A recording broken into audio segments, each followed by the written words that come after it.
Boa noite. Boa noite, sejam bem-vindos. Enquanto nós esperamos algumas pessoas entrarem, tudo bem, Marta? Enquanto esperamos algumas pessoas entrarem, eu quero lembrar que hoje, a data de hoje, 21 de setembro, ela celebra, marca, seria melhor dizer, o Dia Mundial da Doença de Alzheimer, o Dia da Conscientização. Oi, Adriana, seja bem-vinda. Obrigada. E essa doença foi descoberta por Alzheimer em 1906, que durante um congresso científico na Alemanha, ele teve a oportunidade de sensibilizar as pessoas, falando do primeiro caso que ele atendeu, de uma jovem senhora que apresentava sintomas de uma doença desconhecida, rara até então. É uma doença degenerativa. Melhoras, Adriana. Você está de cama? Assista amanhã, por favor. É uma doença degenerativa, progressiva, irreversível. E ela não tem cura. Então, o propósito de falarmos do Alzheimer é trazer a conscientização para que novos experimentos, novos medicamentos, novas formas de cura, de tratamento possam chegar, que possam vir. E o meu objetivo aqui é dar transparência, trazer algumas pessoas que passam por isso, que cuidam de alguém que tem algum tipo de demência. Na sua grande maioria é o Alzheimer, 70% dos casos. E, incrível que pareça, a grande maioria também são mulheres. Mas hoje vamos trazer uma filha que cuida de um paizinho, de um homem que apresenta o diagnóstico. O Alzheimer, todos nós sabemos que afeta a memória, a fala, a noção de espaço, tempo, desenvolve agressividade, irritabilidade e como lidar com tudo isso. Nós não somos preparadas nem preparados para lidar com uma doença que muda totalmente a pessoa. Nós temos que nos adaptar e aprender. E cuidar de quem cuida, que é esse canal, traz justamente informações de como a pessoa lida, como é que faz, como é que não faz, o que acontece. E de repente você que está assistindo, ou você que vai assistir posteriormente, poxa, não tinha pensado nisso. E dá um clique e tem uma ideia. E compartilha com a gente essas ideias. A nossa convidada, a Edna, já chegou. Eu estou vendo aqui que ela é uma analista de perfil comportamental aqui no Instagram. Depois vocês vão segui-la também, ok? Eu vou convidá-la para entrar na live, que a nossa live tem uma aceita, e já entra aqui com a gente, ok?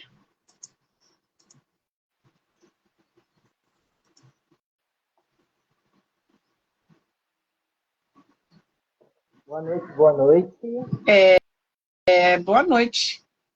Cadê você? Ih, caraca, eu não estou te vendo. Eu não estou te vendo ao vivo, eu estou te vendo aqui no meu celular de apoio. Eu entrei no celular.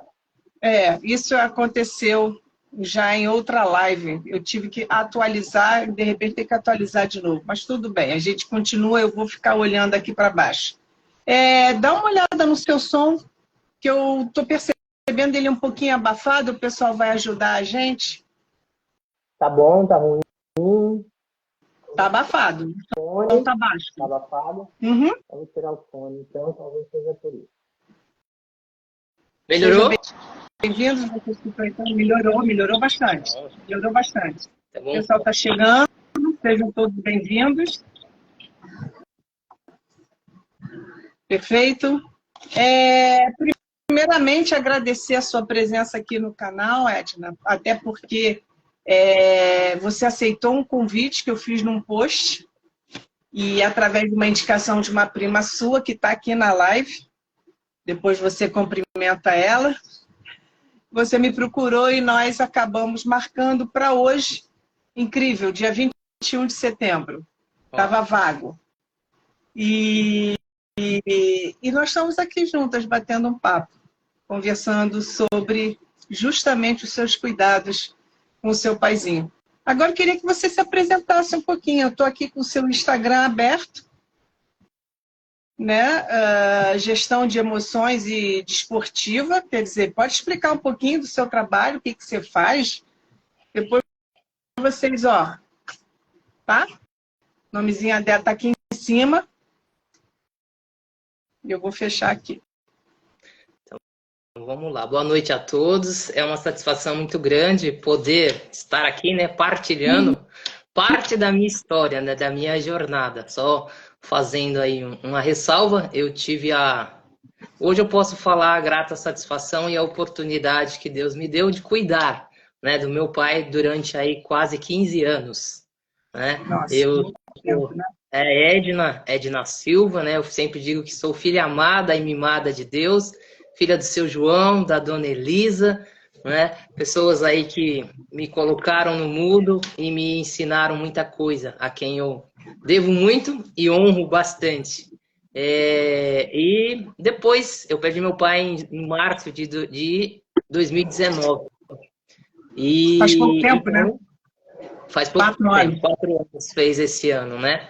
E então aprendi durante, como a Joana logo falou aí no comecinho, gerir, administrar as emoções.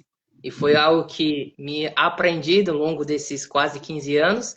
E depois, então, fui aperfeiçoar essa gestão das emoções, me tornando coach, trabalhando as emoções, as minhas primeiro, para depois, então, contribuir na vida do meu próximo.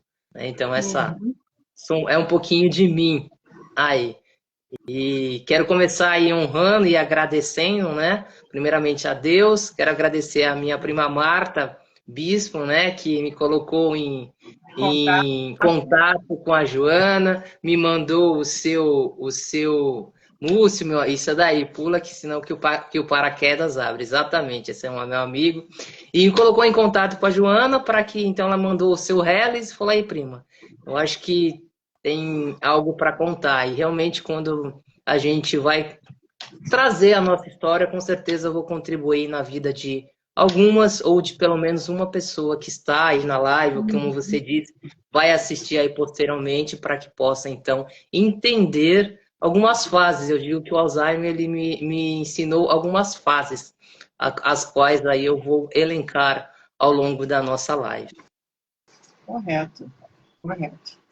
Bem, você falou que cuidou dele 15 anos. 15 anos.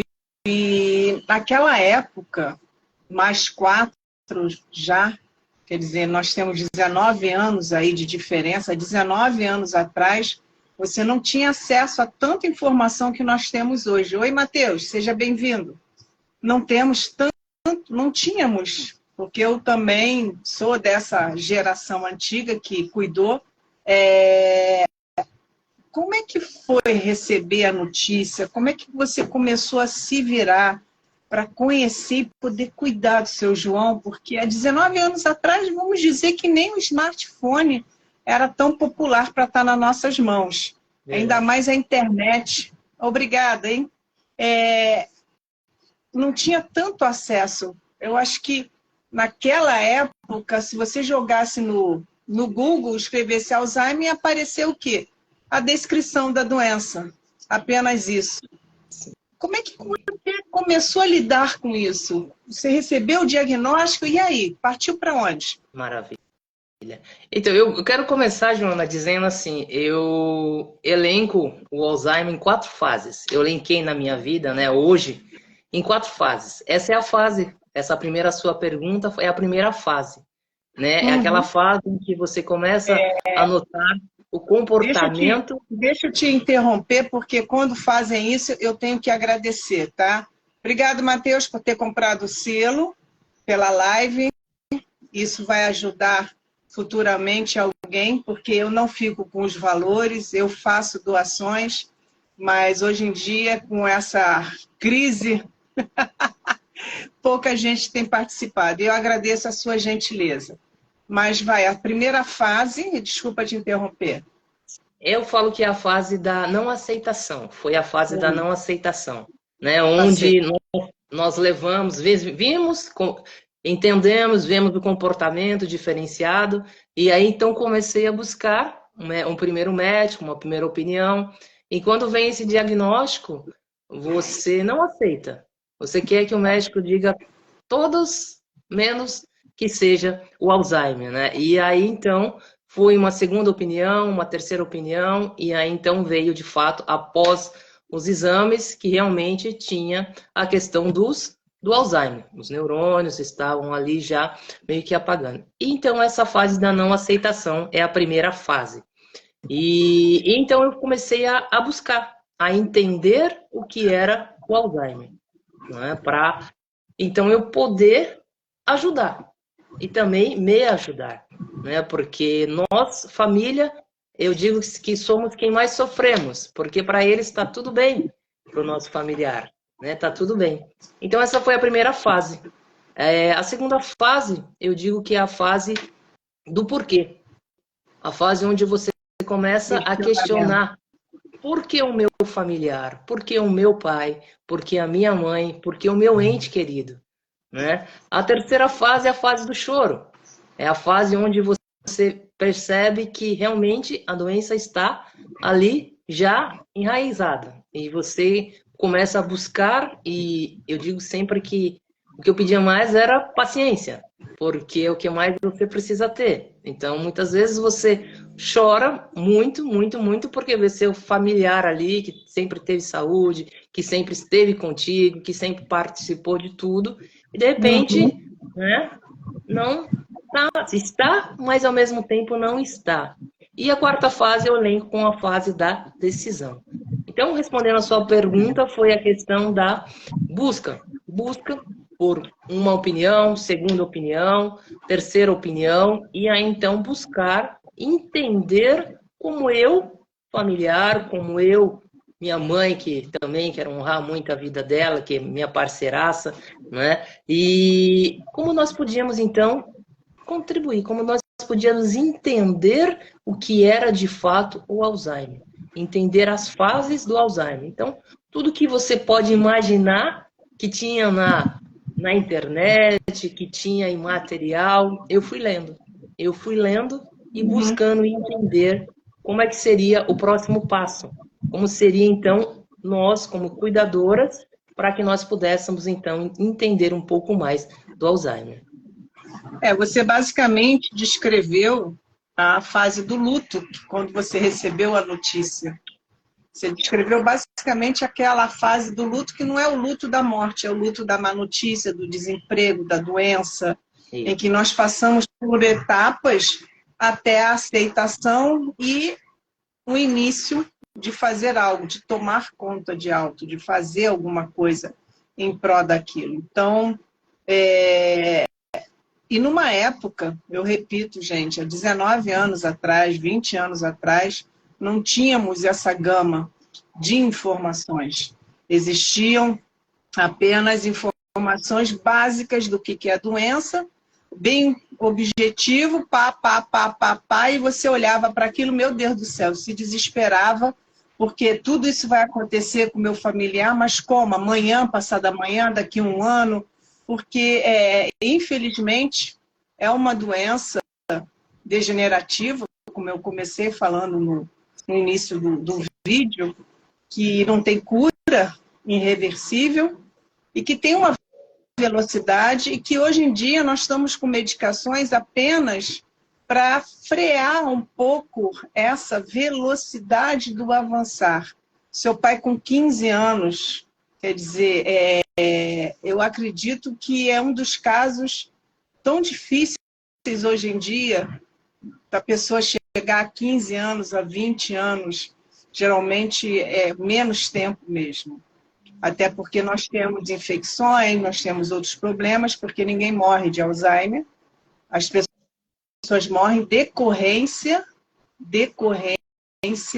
a fragilidade do corpo com pneumonias, infecções urinárias, a perda do trato urinário, os rins, infecções generalizadas, vamos dizer assim. E cuidar de uma pessoa prestando atenção nesse tempo todo é realmente bem trabalhoso, é bem cansativo, mas parabéns que você conseguiu vencer e fazer o seu trabalho.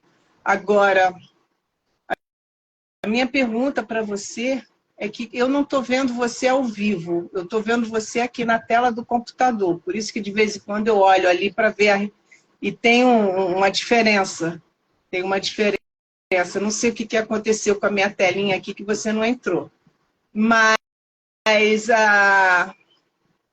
que eu estava falando. Ia fazer uma pergunta. Você, filha única, teve ajuda de alguém? Você teve algum apoio? Como é que foram esses 15 anos? Sim. Na verdade, eu tenho mais uma irmã, né? Mas eu e minha mãe fomos de carro-chefe, né? Uhum. Mais linha de frente aí. Então, nós começamos durante praticamente 12, 13, uns 14 anos, ele ficou cuidando, nós ficamos cuidando dele. Então, assim, ele tinha aquela pré-consciência, então meu pai andava, meu pai comia com as mãos dele. Quando eu disse que eu comecei a buscar as fases do Alzheimer, foi justamente por isso, porque nós começamos a estar um passo à frente do Alzheimer. Né? Então, nós tem aquela fase, que é a fase do não lembrar, do mais asepsia. Então, quando ele começou a repetir muito as coisas, teve um episódio de esquecimento do veículo dele no estacionamento, chegou em casa, disse que haviam roubado. Então, ali a gente começou a prestar atenção mais profundamente. Então, foi quando, no início, eu já comecei a cuidar. Então, já levamos ao médico, 1, 2, 3 médicos e veio o diagnóstico. Então, aí tiramos o carro dele, que foi uma parte bastante dolorosa, uma decisão bastante também dolorosa. Então, comecei a levar a medicação e a entender que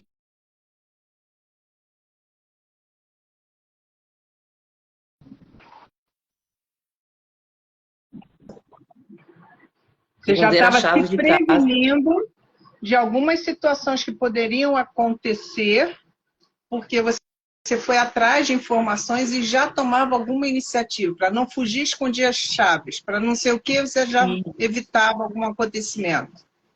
Exatamente. Nós fomos buscando sempre estar um passo à frente da doença. Né? Uma boa Travou, né? Travou o meu ou o seu? Alguém disse. Voltou? Eu estou te vendo. Tá, okay. Quer dizer, eu estou te vendo na tela aqui. Alguém disse aqui que travou. Tá, mas já voltou. Ok. Então, exatamente isso. E nós vimos que meu pai sempre foi uma pessoa muito tranquila, muito sossegada, né? E nós vimos que tinha a fase também da agressividade. Então, faca, garfo, coisas que eram mais agressivas, nós também tiramos tudo da frente. Então, fomos sempre nos antecipando exatamente aos acontecimentos. Então, isso eu fui buscando o quê? Informação. Como que eram as fases do Alzheimer? Né? Eu brinco até que meu pai sempre foi uma pessoa muito tranquila e quando pequena nunca apanhei dele, mas apanhei bastante depois de grande, cuidando dele, né? Porque tinha essa fase da agressividade. Eles reagem assim por medo. Eles têm medo e eles reagem com agressividade. Defesa, né? Uma defesa dele. Mas isso, no primeiro momento, dói bastante, machuca, né? Porque emocionalmente. Exato, por você ver que não é dele, mas é da doença, né? Então, às vezes, no momento ali você contorna a situação, mas na hora que você vai tomar um banho, na hora que você vai dormir, com certeza as lágrimas vêm e muitas, né? Então, essa é um remédio que você extravasar. Você não vai guardando muito para você, mas o choro ele tem que sair. Você tem que extravasar de alguma forma, né? Então, essas foram as fases que nós fomos buscando cuidados dele. Então, assim, ele teve muito tempo, ele comia com as mãos dele, então passamos a cuidar. Aí chegou a fase que acho que é umas fases que é da asepsia, né, de não querer tomar banho. Então era uma negociação muito grande, às vezes 40 minutos para tirar a roupa. Quando entrava no box, ligava o chuveiro, ele não queria tomar banho, né? Então, aí eu fui descobrindo algumas artimanhas de driblar isso. Então, o sabonete líquido foi um companheiro, porque eu fazia aquela monte de espuma, passava nele e dizia, e agora? Precisa tirar. E agora? Tá vendo o que você fez? Eu falei, pois é, então precisa tomar banho. Então, assim, eu fui buscando entender, buscando driblar e poder também ajudá-lo. Então, estava ensaboado, tinha que tomar banho. Então, ele ia, dava o chuveirinho na mão dele, e então ele ia tomando banho. E eu já aproveitando com a outra mão, ensaboando ele para que tomasse banho. Mas era depois de 40 minutos de negociação e tudo mais. Então, assim, foi realmente tempos marcantes, tempos de muita paciência. Ele tinha quantos anos? Desculpe interromper, já interrompendo. Ele tinha quantos anos quando você recebeu esse diagnóstico? Ele foi muito precoce. Ele estava com 64 anos. Foi. Bem no limite. 62. Perdão. Isso, 62. Logo ele se aposentou e aí de um tempo ele já começou a ter esse comportamento e a gente começou a notar de esquecimento, de repetir várias vezes a mesma coisa. Então, gente, nessa fase, o que eu dou de conselho para os familiares? Não ignore. Não pense que é brincadeira, não brinque, porque, né? E coloque amor nas minhas palavras, como, o pai tá ficando caduco, a mãe tá ficando caduco. Não, prestem atenção, né? Olhem esses comportamentos com amor, porque se você começa a diagnosticar lá no começo, a oportunidade de você de prolongar os sintomas da Alzheimer, ele acaba sendo mais, digamos assim, mais amplo, porque muitas vezes as pessoas começam a ignorar, né? Começam a fazer brincadeiras com o comportamento do familiar, do conhecido, e quando se leva, já está num estado bastante avançado, ou às vezes tem algum tipo de crise, ou às vezes tem a questão até mesmo da fuga, né? Então aí onde o familiar começa a assustar e prestar mais atenção. Então, se notou o comportamento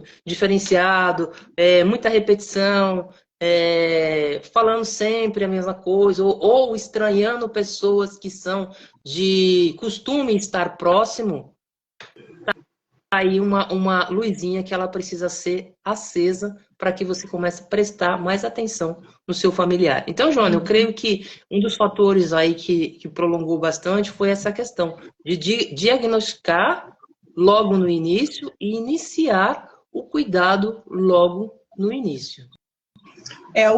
Quer dizer, ele teve algum gatilho, quer dizer, ele teve alguma depressão, ele teve a perda de algum ente querido próximo a esse diagnóstico, que geralmente acontece alguma coisa nesse sentido.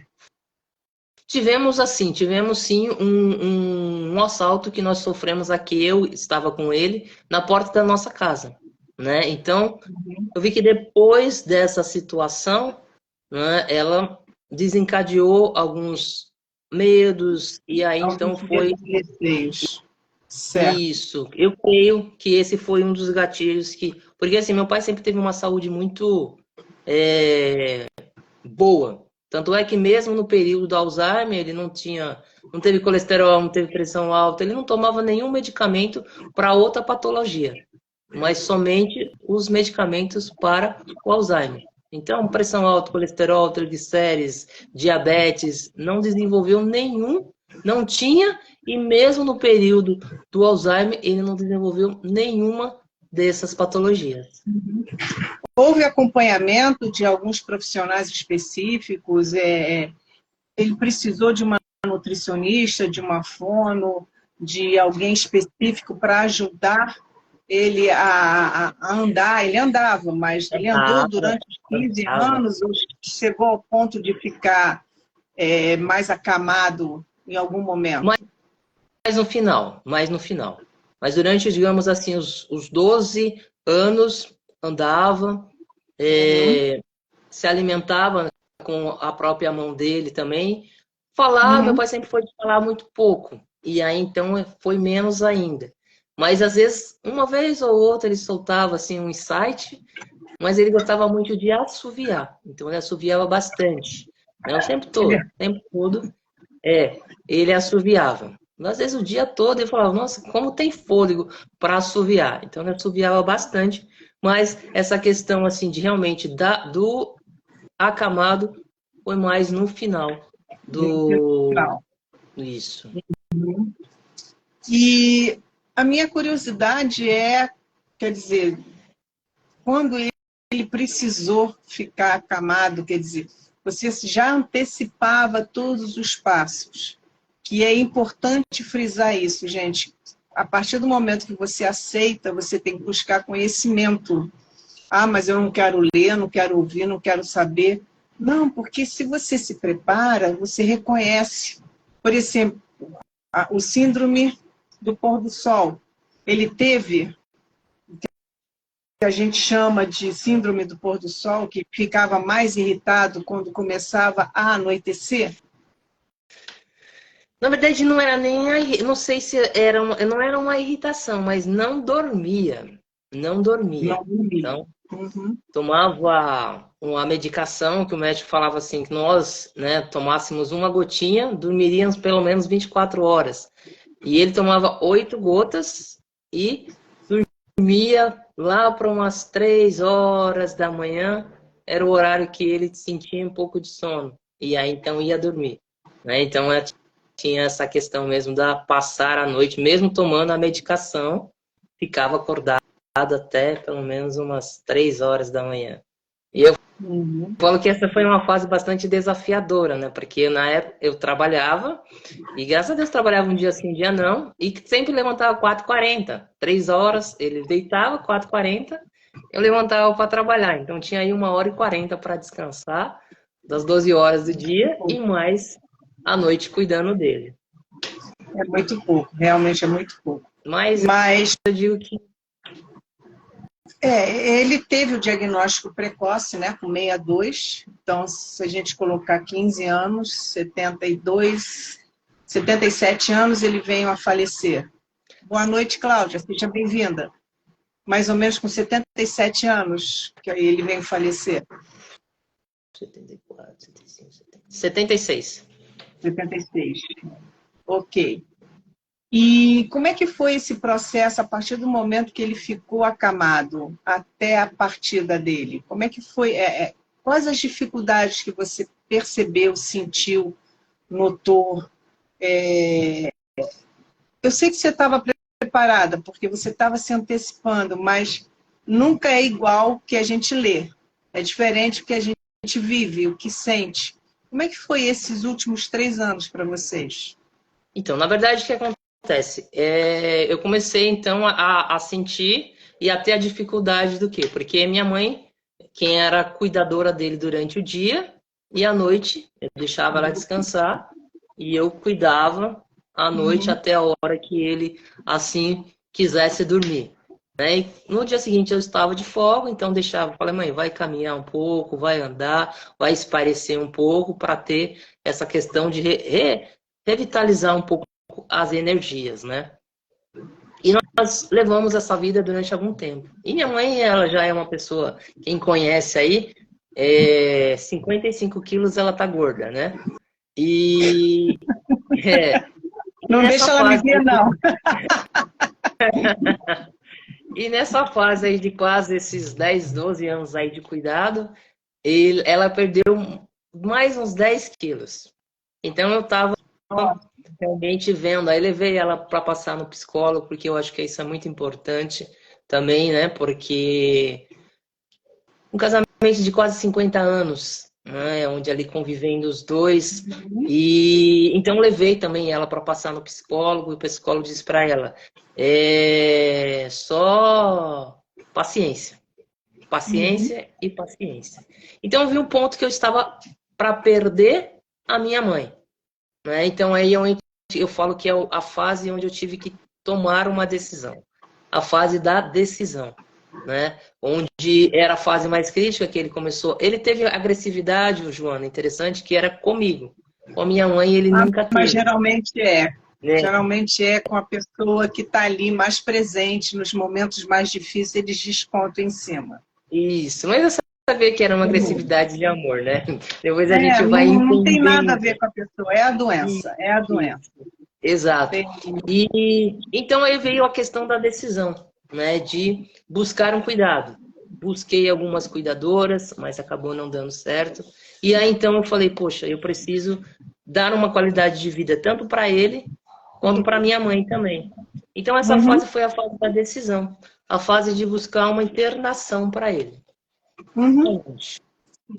Né? E aí então eu busquei algumas clínicas para interná-lo.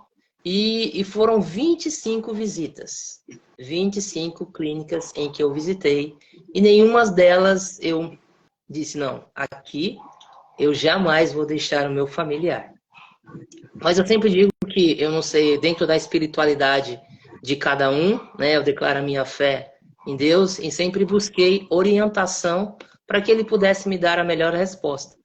E eu quero honrar aqui a todos os funcionários, a todos da Clínica Nova Cantareira, na pessoa do seu Wilson, que é o dono da clínica, a todos os funcionários, enfermeiras, cuidadoras, que realmente foi um lugar onde que Deus me deu, né? Então, eu tive no dia 15, eu não me esqueço, dia 15 de novembro, era um sábado, e eu tive visitando lá, e geralmente cheguei, e como eu cheguei, eu entrei, visitei, e Deus falou ao meu coração, pode trazer, que aqui ele vai ficar bem. E de fato, ele ficou muito bem, né? O Rocha falou, conheço essa clínica de nome. Se você tiver a oportunidade de conhecer pessoalmente, é a clínica. Não, eu estou tentando ver que vocês moram em São Paulo, né? São Paulo. Eu fui ver o DDD aqui, São Paulo, capital. São Paulo, isso. Essa clínica fica na Nova Cantareira.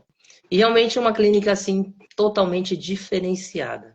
Uma clínica realmente onde eu levei o meu pai para ficar lá e eu ganhei uma família. Eu ganhei outros pacientes em que Deus me deu a oportunidade de cuidar deles também. Então, quando eu ia visitar meu pai, eu não visitava só ele, eu visitava todos, né? E aí...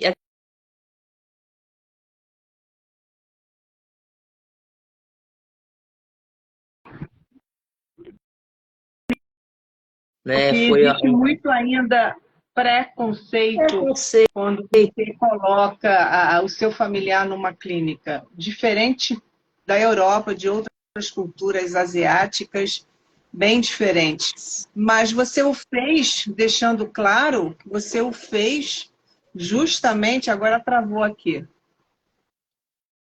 Travou? Você o fez justamente pela saúde de sua mãe, que estava começando a declinar e que não ia adiantar nada você continuar com o tratamento com seu pai em casa, com a sua mãe declinando na saúde. Coloquei um pouco mais de água aqui. E pela busca pela saúde dele, né? Tá aqui. E pela saúde dele também, né? Por quê? Porque chega um ponto em que você fala assim, eu tô cuidando certo, não tô cuidando. E essa clínica, ela assim, não fazendo propaganda, mas já fazendo, né? É uma clínica que onde tem... Eu vou mandar a conta para eles, tá tudo bem. Tem fisioterapeutas, eles têm uma equipe multidisciplinar muito bacana. Né? Então, assim, é realmente algo muito diferenciado. Então, cheguei lá e falei, realmente é aqui. Eu digo para vocês que não foi uma decisão fácil. Eu deixei no dia 20 de novembro. E até hoje eu já busquei, na minha memória, praticamente 8 anos depois, eu busco na minha memória como é que eu cheguei em casa, do dia que eu deixei ele lá.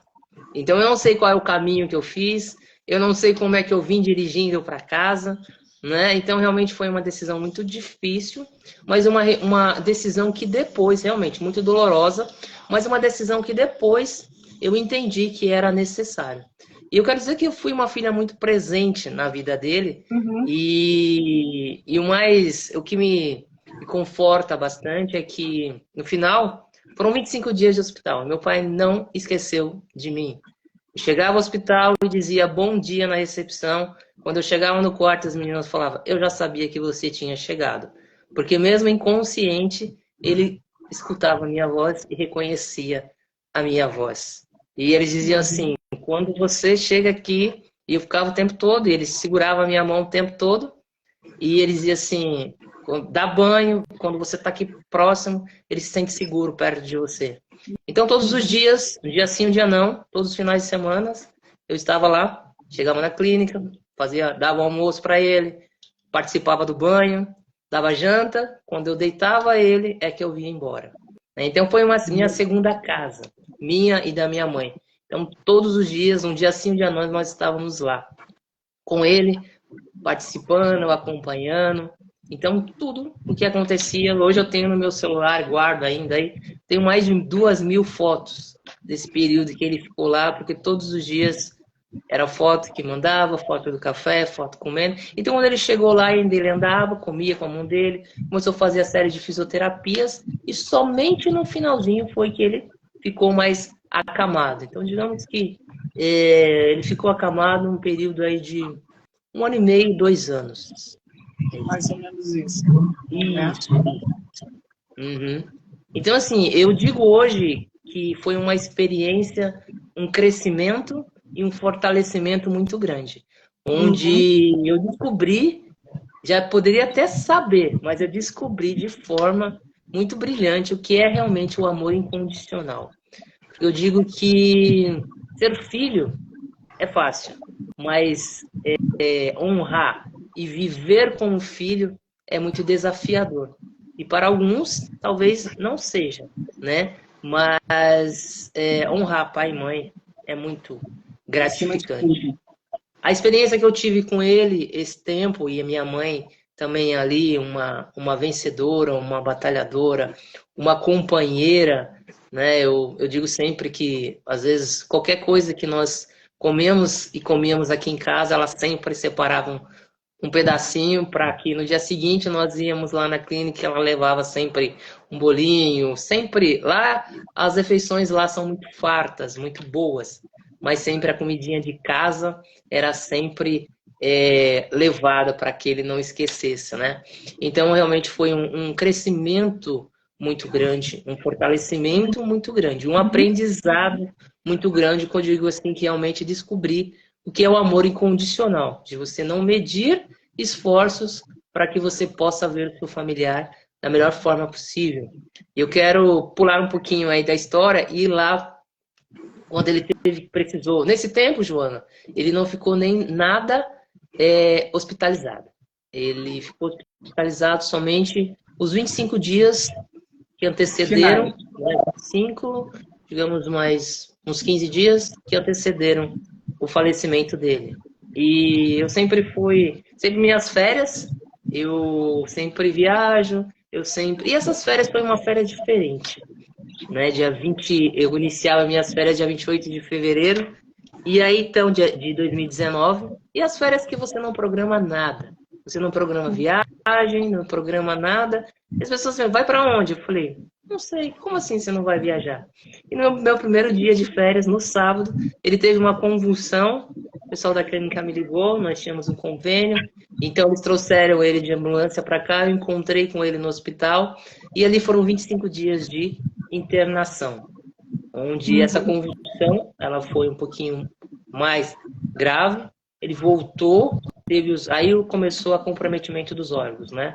A paralisação dos rins, ele ficou né? As complicações. E durante 25 dias eu pude estar ali efetivamente todos os dias ao lado dele, né? Podendo ali conversar, podendo sentir, ver quando eu às vezes me afastava, quando eu chegava, e ele ouvia a minha voz, mesmo tomando morfina ali, mesmo meio que inconsciente, ele sabia que eu estava ali do lado. Então eu acho que não tem preço que pague esses momentos, não tem preço que pague saber que mesmo durante esses quase 16 anos em que nós convivemos com ele no Alzheimer, ele não esqueceu de mim. Né? Então, isso nem de mim, nem da minha mãe, né? Então, esse realmente foi algo muito gratificante. Então, assim, eu honro bastante a clínica, todos os funcionários que realmente trabalham com amor ao ser humano, amor a pessoas, né? Não medem esforços. Esses 25 dias em que eu estive ali no hospital, que ele esteve no hospital, eu tive total apoio da própria clínica. Eles franquearam uma enfermeira para passar as noites lá com ele, comigo também no dia a dia. Então, assim, Joana, eu tenho muitas pessoas a honrar, a agradecer. Agradeço também a minha prima Valdice, que é uma pessoa também que esteve sempre comigo, com a minha mãe, sempre me apoiando. E muitos amigos nessas horas, né? Eu falo que na dor é que nasce o irmão, né? Então, realmente, eu sou uma pessoa muito abençoada. Por isso que eu digo que eu sou filha amada e mimada de Deus, porque os cuidados que ele teve para comigo, para com a minha mãe, para com o meu pai, esse tempo realmente são incontáveis e imensuráveis. Então, assim, eu gosto sempre de falar dentro da espiritualidade de todos, né, de cada um, do Ser Supremo que você acredite, que você busque realmente a fé, que você busque essa força, porque a gente sozinho, como ser humano, não temos. Não temos. Muitas vezes você diz assim, meu Deus, eu não vou aguentar. Mas a força vem de onde você não sabe. Você faz coisas que depois você fala assim, como eu venci? Eu ia te perguntar, ele não teve nenhuma resistência de sair da casa dele e ir para uma clínica de repouso, de longa permanência, para ser cuidado? Ele não ficou desorientado, ele não não tentou fugir, ele foi de boa, teve essa adaptação tranquila? Foi. Por isso que eu digo, né? Realmente foi um lugar mostrado e direcionado por Deus. Né? E as pessoas que lá cercaram ele de muito carinho, de muito amor, né? Deixei ele numa quinta-feira, eu visitei a clínica no sábado, dia 15 de novembro, e na quinta-feira era 20 de novembro, feriado. Então, foi onde eu, minha mãe, irmã, fomos levá-lo até lá, na clínica, e aí então eles disseram, olha, é de bom alvitre que vocês não venham pelo menos esses próximos 2 dias. E confesso que foram os 2 dias mais longos das nossas vidas. Eu levantava à noite, né, procurando, andando e trombava com a minha mãe, falava, tá acordada? Ela, vou no banheiro. Eu falei, eu também. Né, mas aquele vazio. Aquele vazio. Exatamente. Todos por mamãe está perguntando, a Letícia, que é desse canal, está perguntando que lugar é esse. Você pode repetir que ela entrou depois, ela não... Posso sim, é na Clínica Nova Cantareira. Ela fica ali na Travessa da Zezefredo Fagundes. Em São Paulo. Em São Paulo. A Letícia é do Rio de Janeiro. A Letícia é do Rio. Aqui no Rio a gente não conhece muito. Nova Cantareira. Obrigada, Maraci. Altura do número 20 mil. Então, assim, realmente é um... Aí já é demais, né? Daqui a pouco você vai botar o CNPJ. E assim, eu falo porque o meu coração ficou muito tranquilo em deixá-lo lá e ver o cuidado dele, porque ele ficou 4 anos, quase 5 anos na clínica, e pasmem vocês que ele não teve nenhuma ferida, não teve nenhuma escaras. Quando ele foi para o hospital, os médicos olharam para mim e disseram, eu não acredito que ele estava internado numa clínica. Eu disse, pois ele não estava internado numa clínica, ele estava internado na clínica. Né? Então, realmente, quando eu falei essa fase da decisão, né? Mas se você vai tomar essa decisão, porque eu falei, visitei, Joana, 25 lugares. Eu Antes. jamais disse, aqui eu não deixo, jamais. Né? Então, Você deve ter visto tem... muita coisa, né? Durante essas visitas. Sim, sim. Porque justamente o que acontece? Uma se destaca entre 100. Então, o preconceito que se tem quando se fala em colocar o seu ser amado numa clínica, a primeira imagem que vem é uma imagem negativa. Sim. De abandono, de maus tratos, de falta de asseio. Inclusive, nós temos uma pergunta aqui. Vem cá, como é que faz com um idoso que ele não quer tomar banho e está internado numa clínica? Bem, eles são profissionais, eu acredito que estão preparados para isso. E a Letícia está comentando que tem 7 anos de hospital e é difícil mesmo. Que ela está direto com a dona Jane. Nós conversamos hoje, batemos um papo, conheci, e que bom que você encontrou um lugar bom. Sim. Ela está comentando aqui. E o que acontece? Voltando esse tempo todo, esses 15 anos, teve algum momento que você parou e falou para você mesma, não vou conseguir? Foi o que eu falei, né? Esses momentos que você, de choro, de banho, de dormir, né? E dormir muitas vezes a lágrimas, e sempre buscando, né? Eu tenho uma fé muito forte, né? Muito grande. Então eu sempre, o meu pedido sempre foi para que Deus pudesse me capacitar como filha, para que Ele pudesse sempre estar à frente das minhas decisões. Porque sozinho não dá. Né? Tem momentos, a gente tem que ser forte para fazer, principalmente minha mãe forte. Né? Então, quando ela me via chorando, ela se desesperava. Então, muitas vezes, o choro realmente era no chuveiro ou quando você vai dormir, porque você tem que ser forte para fortalecer ela também. Mas, realmente, claro, tinha momentos que era isso, realmente. Como é que eu faço agora? Então, realmente só que eu falo dentro da espiritualidade de cada um, é buscar. É só Deus mesmo. É só realmente um ser supremo para te fortalecer, para te colocar de pé todos os dias. Como eu disse, ele dormia 3 horas da manhã, 4h40 eu estava levantando para ir trabalhar. Né? E trabalhava o dia todo. E, assim, se você falar para mim como, de onde vinham as forças, né? Realmente é algo sobrenatural. Então é somente realmente de Deus. E desistir, tem hora que realmente você fala, dá vontade de jogar a toalha. Mas e aí? Como é que fica? E aí eu te pergunto, esse tempo todo que você ficou trabalhando, ficava de noite cuidando, porque a sua mãe ficava de dia para você poder trabalhar. E sua vida pessoal, como é que andava? Você é casada? Você tem filhos? Ou deu uma parada em tudo para poder cuidar? Como é que estava o seu lado pessoal nesse momento? Então, aí a gente tem aquela questão de renúncias, né? Aí você tem que renunciar muitas coisas. E foi um momento de renúncia. Claro que, vamos dizer que 100% não foi parado. Mas uns 70% eu tive que abrir mão para poder, então... Você conseguia quer dizer, você trabalhando, você tem uma vida social com os amigos do trabalho. Você trabalhava em que ou trabalha ainda? Na mesma coisa? Agora eu trabalho na parte de esportes, né? Mas trabalhava na parte de segurança pública, né? Então, realmente também era um trabalho que requeria muita atenção.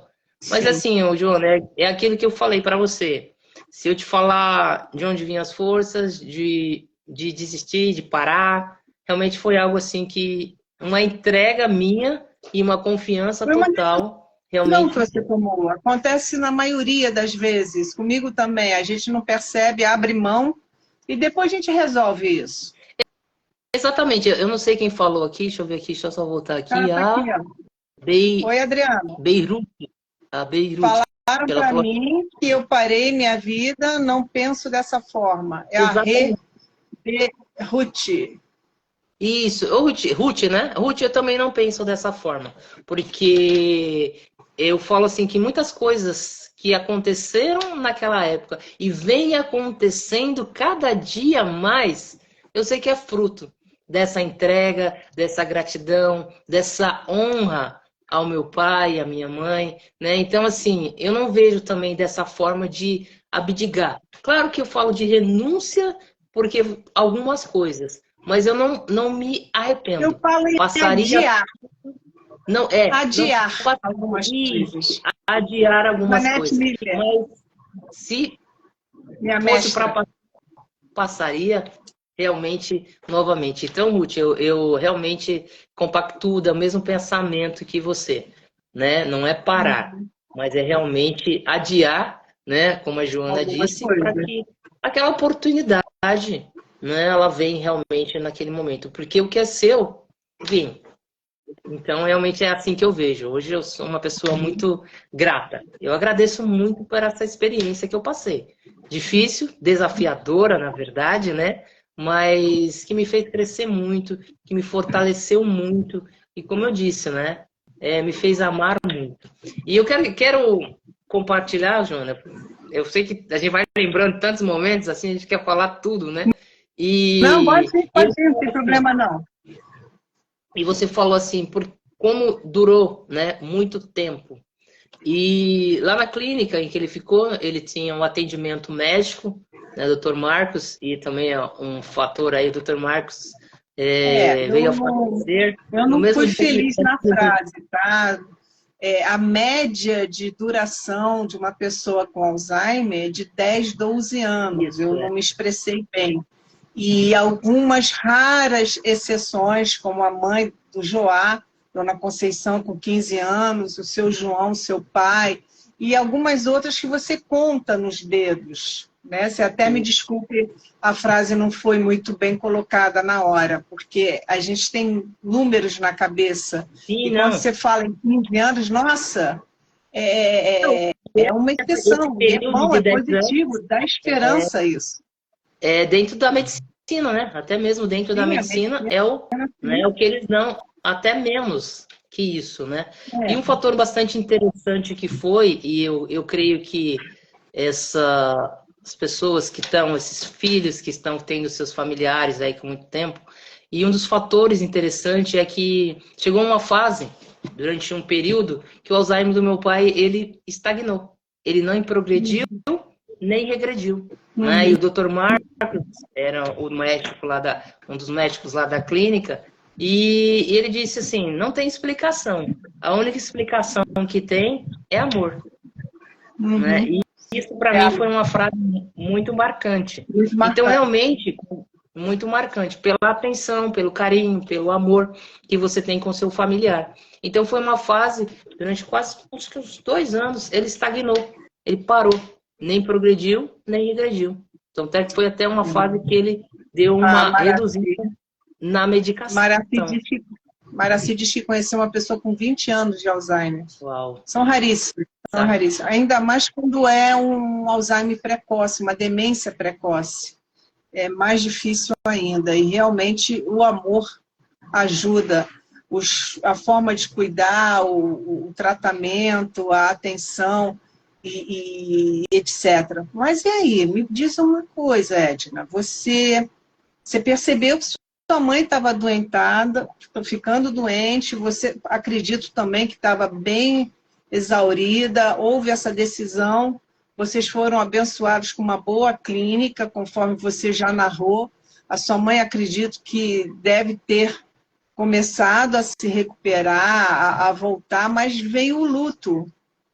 E aí, como é que vocês ficaram? Olha, não se cobraram em nenhum momento, poxa, ele ficou tanto tempo longe, eu sei que vocês não estavam, vocês estavam indo um dia sim, um dia não. Mas sabe aquele cara que fica aqui de um lado e o outro fica aqui do lado? Não tem nada a ver, não, mas tem sim, não tem nada a ver. Quer dizer, essa discussão interna aconteceu com vocês? Não, não aconteceu. Não aconteceu por quê? Porque eu sempre falo, hoje eu falo assim, Joana, e quem está me ouvindo, eu não tenho se. Se eu tivesse feito, e se Ótimo. eu tiver. Essa Parabéns. é uma coisa que essa vozinha, ela não fala comigo, porque tudo o que eu podia fazer como filha, como ser humano, eu fiz. Então, se ele precisa disso, tá aqui. Ele precisa disso, tá aqui. Então, assim, eu sempre estive muito presente. Então, eu sempre estive próximo. Eu sempre fiz além do que eu podia fazer. Então, assim, eu não tenho nenhum se, assim mesmo como minha mãe, a gente conversa bastante. E tá presente sempre, todos os dias, né? Às volta e meia, a gente lembra hoje com carinho, hoje a gente dá risada. A época a gente desesperava e chorava, muda totalmente. presepadas, das bagunças que ele fazia. Então, assim, hoje, graças a Deus, eu falo, não tenho essa vozinha dizendo, e se fizesse isso, se fizesse aquilo. Justamente meu coração está muito em paz, muito tranquilo. Só saudade, mas essa questão de cobrança, se, realmente de vez em quando não... a gente se pega rindo, né? Lembrando de alguma situação. Exato. E é interessante. O Adriano está falando aqui do canabidiol. Não sei se o seu pai usava a medicina tradicional ou chegou a utilizar o óleo de cannabis, que tem sido utilizado bastante no tratamento demencial, como de autistas, como de outros. Ele chegou a utilizar ou não? Não chegou. Né? Você acredita, respondendo uma pergunta dele, você acredita que isso facilitou também esse tratamento de ter congelado, parado essa velocidade com o tratamento? Não, ele não chegou a usar. Não chegou. Ah, desculpa. Não chegou a usar. Não chegou a usar. Adriano, você pode entrar na página No Mundo de Paulinha, em que a Rebeca Guimarães fala muito sobre esse tema.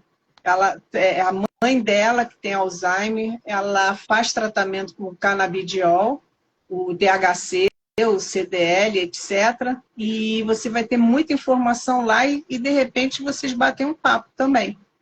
Tá? Fica uma dica aí para você. Ok, então, com relação a isso, tranquilo.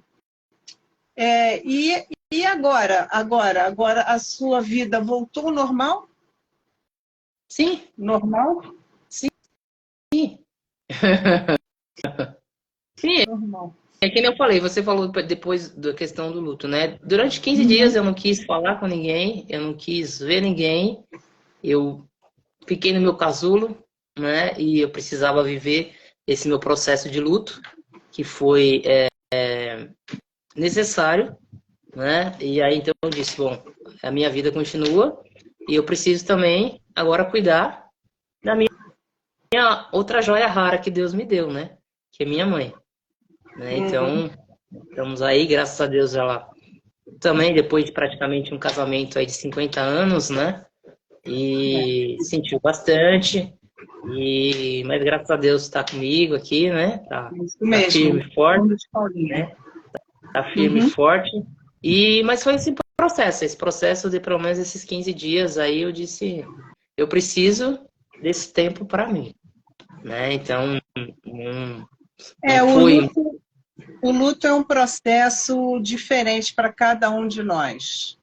Inclusive, eu vou estar conversando também semana que vem. Quer dizer, amanhã eu estou com live falando também com o filho da Carmelita, que é Lições de Carmelita, o Osvanberg. Amanhã vou estar conversando com ele. Semana que vem eu estou com a Ana Cláudia, que cuida também da mãe com Alzheimer, que a nossa live, no dia que nós tentamos fazer, deu muita interferência e nós não conseguimos ter um som bacana, uma imagem bacana. Eu vou estar recebendo a Thalita Papali, que estava aí presente ainda há pouco, não sei se ainda continua, que cuida da mãe com demência de Levi, mas a gente vai estar falando de exercícios de cognição, porque ela é da área também, como professora de educação física.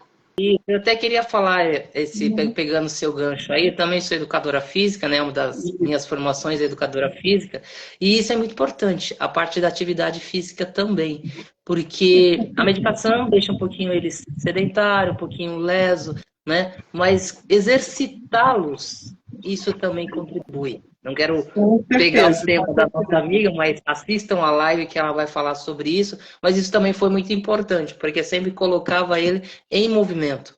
Então, por isso que ele sempre continuou caminhando. Prima, a mãe tá lá, minha prima tá pedindo para minha mãe dar um oi aí para nós. Minha mãe tá lá no quarto assistindo de lá. Tem um pequeno aqui, que é o nosso Doberman, né? Senão ele não deixa eu fazer a live.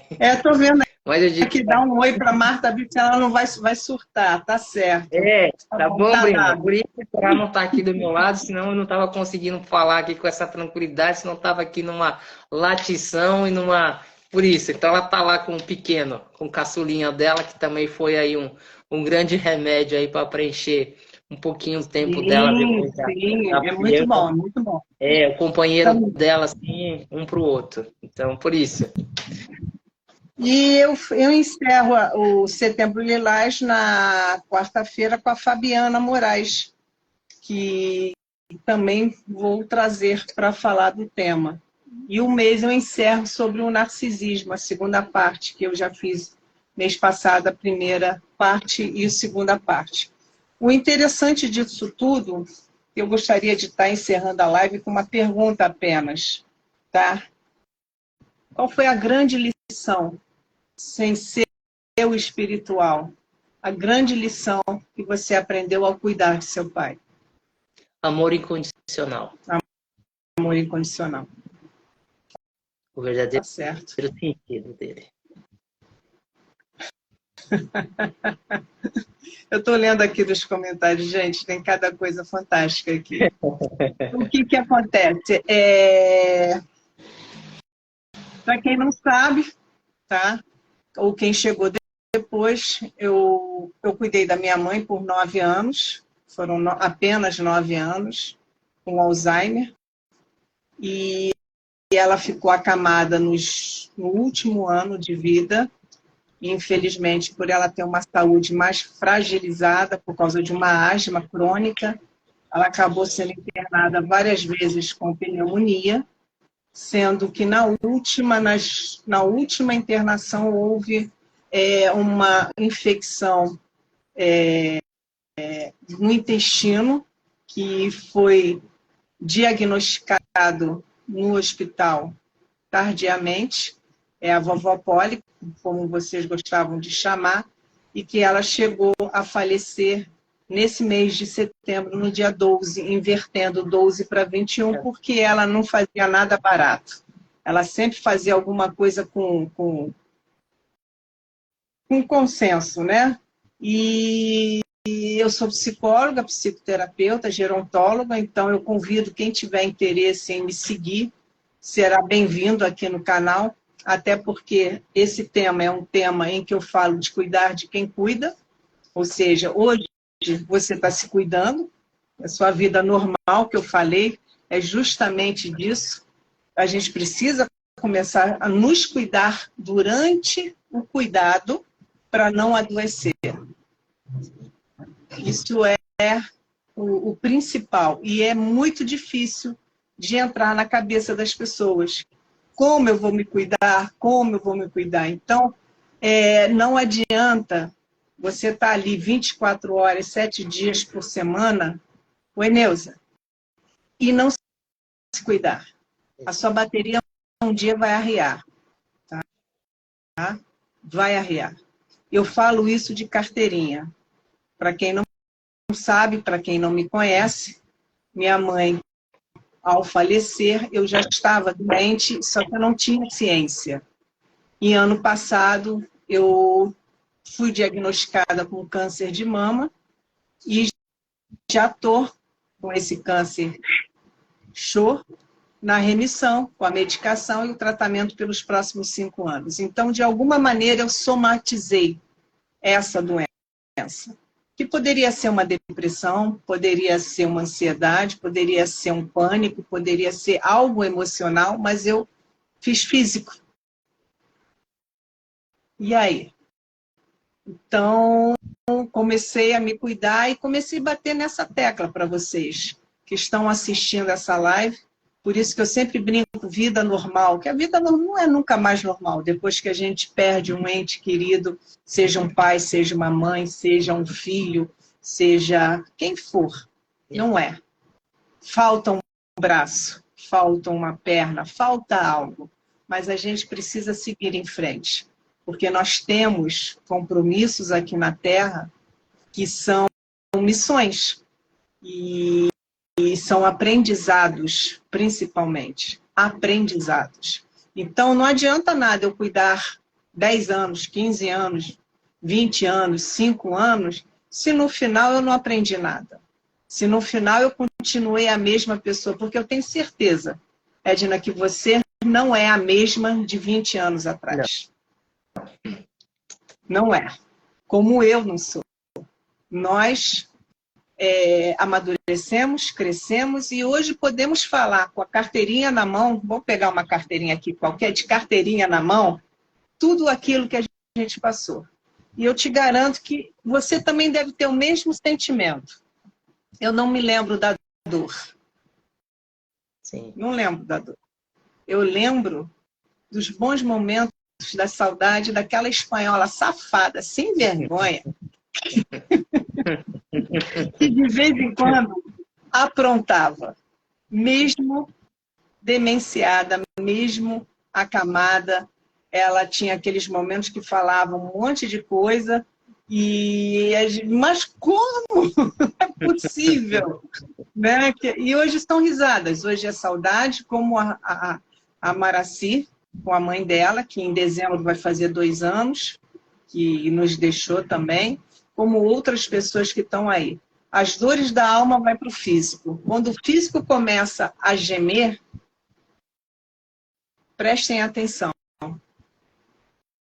Prestem muita atenção. Então, cuidar de quem cuida, hoje é o meu propósito. Depois eu vou mandar para você o link lá do canal do YouTube para você se inscrever também, tá? Vamos chegar a 100 mil quando eu for bem velhinha. Não, vai ser antes, vai ser antes. Vai ser antes, com certeza. Quando eu for bem velhinha. Porque eu quero mais uma vez agradecer, tá? Nada, eu lembro de todos e de todas. Eu quero mais uma vez agradecer a sua presença. A live vai ficar gravada no seu feed também, porque eu vou te marcar. A Yara aí. A Yara também já esteve aqui com a gente. Eu vou marcar, eu estava falando, né? Eu vou marcar você como colaboradora. Essa nossa live vai estar também na sua página. E quem puder segui-la, ela tem um trabalho bacana que eu vi aqui, tá? Tem gente aqui se desculpando que está entrando na live agora pelo Zap. Não desculpa não, tá? Não vou falar quem é, não.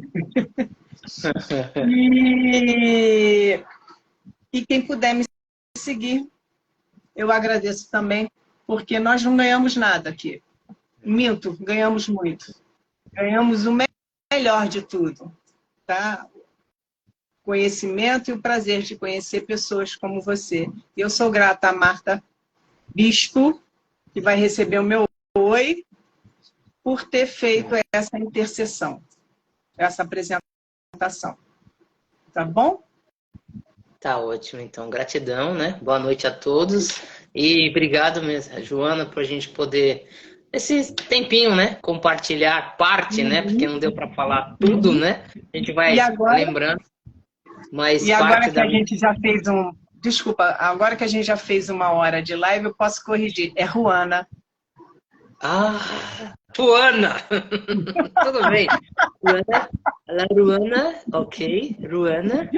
Gratidão pela oportunidade, parabéns aí pelo seu trabalho. Eu sei que é bastante salutar a gente poder compartilhar a história. Eu me conecto muito com histórias, né? Quem me acompanha aí, eu sempre Principalmente no final do ano, eu faço 3 meses de live de gratidão e todas elas eu conto uma história. Porque eu falo, talvez se você não lembrar o tema da live, mas você vai lembrar parte da história ou de uma história, de algo que foi contado. Então, me conecto muito com histórias. Então, assim, contar parte da minha história é muito gratificante, porque realmente foi uma história de, como eu falei, de medo, desespero, mas uma história muito gratificante que hoje eu agradeço muito a Deus por Ele ter me dado essa oportunidade de ter cuidado do meu pai de uma forma assim brilhante, né? De uma forma que realmente eu digo me fez outra pessoa realmente, como você sou mesmo? Não, não sou. Sou uma pessoa muito melhor, uma pessoa com muito mais conteúdo, conhecimento, aprendizado. Então eu digo para você, filho, que está me ouvindo, você filho que tem o seu ente querido aí que você está cuidando, ame, ame. Somente isso. Se você não souber o que vai fazer, o que você vai falar, como você vai cuidar, apenas ame. Ame, porque o cuidado que você tem ali, o amor que você vai demonstrar para ele, você vai receber de uma forma tão grata, né? Então, às vezes as coisas vão começar a acontecer para você e você vai dizer, como assim? Então, apenas ame. Essa é a minha mensagem. E honre sempre seu pai, sua mãe, independente de qualquer fator, qualquer coisa que você fala tá errado ou não, né? Mas apenas honre. Dá honra a quem tem honra, e eu sempre complemento, né, com um dos meus mentores, na medida da sua honra. Então, realmente é isso que eu quero dizer para vocês. E não sei o que fazer, tô com medo, tô querendo desistir. Ame. Ame que as forças virão, o caminho virá, tudo que você precisar, ela vai ser suprida, assim como eu, assim como a Juana teve essa experiência, outras que estão aí na live também tiveram experiências. Eu fixei o comentário aqui da sua página, tá? Que está escrito certinho aqui embaixo. E nós fazemos parte de um grupo de apoio no WhatsApp chamado Corações Entrelaçados, que abraça cuidadores familiares e cuidadores profissionais que cuidam de alguém com alguma demência, seja Alzheimer, seja frontal temporal, seja corpus de Levy, seja outro qualquer. Quem tiver interesse em entrar no grupo, é só nos avisar que eu encaminho para a Neuza Campos, que está aqui também representando o grupo, como ADM, para ser incluso. Tem regras, como todo grupo tem que ter, mas é um lugar que você pode se sentir abraçado e tirar todas as suas dúvidas e ajudar também outras pessoas com a sua experiência, tá bom? O convite está feito, está gravado. Vamos encerrar, porque meia-noite está perto. E, mais uma vez, o convite está feito para amanhã eu conversar com um dos participantes do grupo, Piojo Vanberg, que é o filho da dona Carmelita, vai estar aqui amanhã às 19 horas. Então, quem estiver me seguindo vai saber, tá bom? Beijo de novo e muito obrigada, tá? Muito obrigada de coração. Foi muito bom te conhecer. Gratidão. Gratidão, então. Vou encerrar. Tchau, gente. Daqui a pouco tá salva. Voltem lá e dá o coraçãozinho, por gentileza. Minha mãe falava assim. Tchau. Tchau, tchau.